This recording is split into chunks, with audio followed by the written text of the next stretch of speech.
Halos ilang taon na din pala, no? Naalala niyo pa ba yung laro na to? Madami dito ay kinadikan yung laro na to. Ito rin yung laro na natutunan natin magtipid.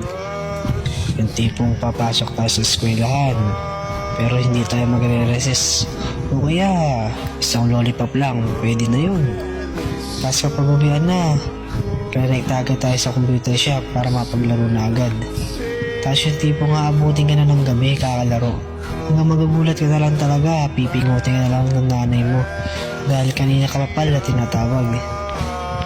At dahil nga sa kakalaro natin minsan, hindi na natin namamalayan na gabi na pala. At minsan nga din kapag walang pasok, dito din natin ginagawa yung umupit tayo sa nanay natin.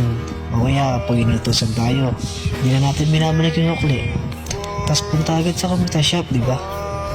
Sobrang daming masasayang alaala sa laro na to. At dito din sa laro na to, nakakilala tayo ng mga bagong kaibigan.